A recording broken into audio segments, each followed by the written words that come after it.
आपकी अदालत मध्ये विद्या बालन यांच्यावर आरोप आहे की या धक्कादायक वक्तव्य करत असतात.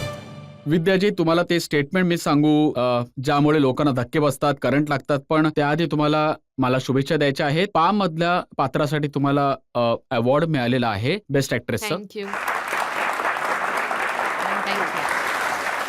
तर कसं वाटलं अमिताभ बच्चन यांची आई बनून?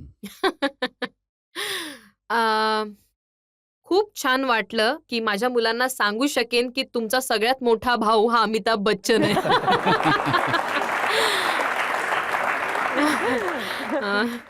क्वचितच कोणाला तरी अशी संधी मिळते, ते पण 13 वर्षाच्या अमिताभ बच्चन यांच्या आईचा रोल. खूप मोठी गोष्ट आहे, कारण खूप साऱ्या ऍक्ट्रेसेसने त्यांच्या आईची भूमिका बजावली आहे, पण सगळ्यांनी मोठ्या अमिताभ बच्चन यांच्या आईचा रोल साकारला आहे. पण चर्चा त्या वक्तव्याची झाली ज्यामध्ये तुम्ही म्हणालात की मला अभिषेक सारखा मुलगा पाहिजे. कोणीतरी मला विचारलं की जर आजच्या जमान्यातल्या हिरोंपैकी तुम्हाला कोणा एकाला तुमचा मुलगा म्हणून निवडावं लागलं तर तुम्ही मिस्टर बच्चन यानंतर कोणाला निवडाल? मी म्हणाले अगदी ठामपणे अभिषेक, कारण I have seen him interact with mister Bachchan. Shahid Kapoor? हो, ते पण होऊ शकतात, पण मी अभिषेक बद्दल बोलले होते. He is very well brought up guy. तुम्ही असं देखील म्हटलं की पा करत असताना तुम्हाला वाटलं की अभिषेक यांच्या डोळ्यामध्ये जादू आहे.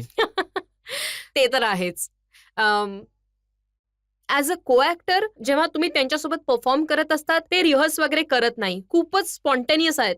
टेकच्या वेळेला ते काय करतील तुम्हाला माहीत नसतं आधीपासून, पण एक ऑनेस्टी आहे त्यांच्या परफॉर्मन्समध्ये ज्यामुळे त्यांच्यासोबत परफॉर्मन्स करायला मजा येते.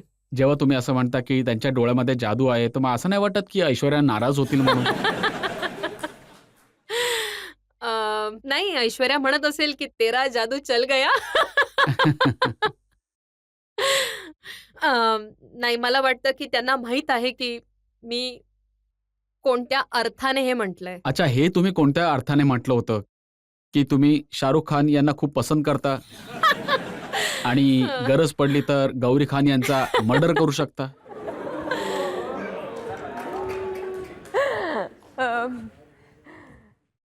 शाहरुख हा खूपच रोमॅन्टिक हिरो आहे आणि मी त्यांच्यासोबत काम करण्यासाठी खूप उत्सुक आहे, पण अजूनपर्यंत ती संधी मिळाली नाहीये. आणि हो, आय वुड हॅव, मी मस्करीमध्ये म्हणाले होते, तुम्ही पण. But maybe I could kill her. मस्करी करत आहे मी.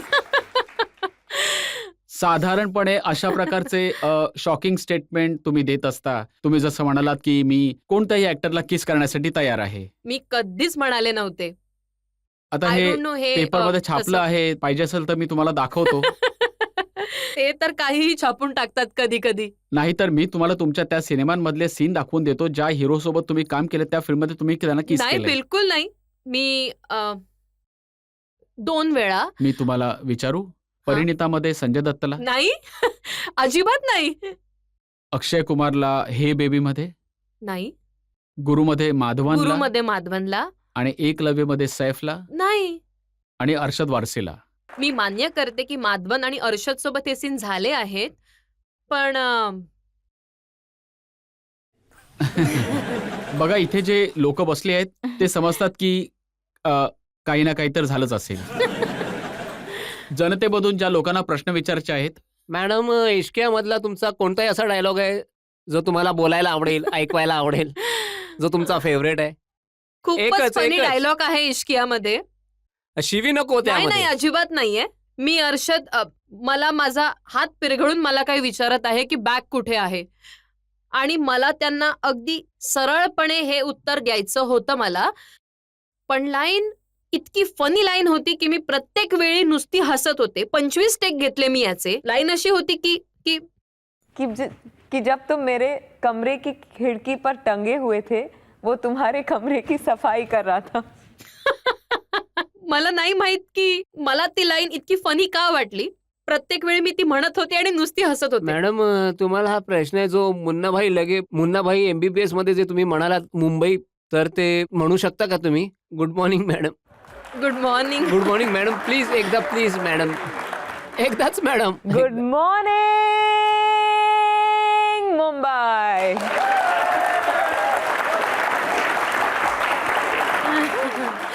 थँक्यू. पण तुमचे जे शॉकिंग स्टेटमेंट आहेत त्यांची यादी खूप मोठी आहे माझ्याकडे. तुम्ही म्हणालात की नसरुद्दीन शाह यांच्याबद्दल एव्हरी विमन्स ड्रीम, प्रत्येक स्त्रीचं स्वप्न आहे नसरुद्दीन शाह. रिअली? तुम्ही धक्क्यामध्ये दिसता जसं तुम्ही म्हणालाच नाहीत. नाही, खरंच मी सांगते, मला आठवतही नाहीये की मी असं काही म्हणाले असेल. तुम्ही गुलजार साहेबांबद्दल असं म्हटलं की जर वयाचं बंधन नसतं तर मला त्यांच्याशी लग्न करायला आवडलं असतं. हे नक्कीच म्हणाले मी की जर ते मी त्यांचा खूप खूप आदर करते, पण इतकं सुंदर लिहितात की मला वाटतं की मी कदाचित त्यांच्या जमान्यामध्ये जन्माला आले असते तर त्यांच्याशी लग्न केलं असतं.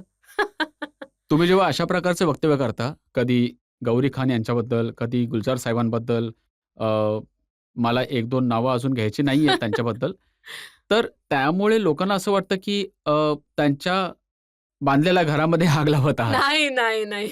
संजय दत्त सोबत परिणीता केली तर पेपरमध्ये छापून आलं की त्यांच्यासोबत तुमचं प्रकरण चालू आहे.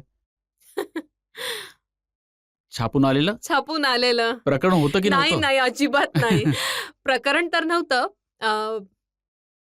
माझं संजय दत्त सोबत कदाचित परिणीताच्या दरम्यान 2-3 वेळा बोलणं झालं असेल. ते माझे इतके सिनियर आहेत.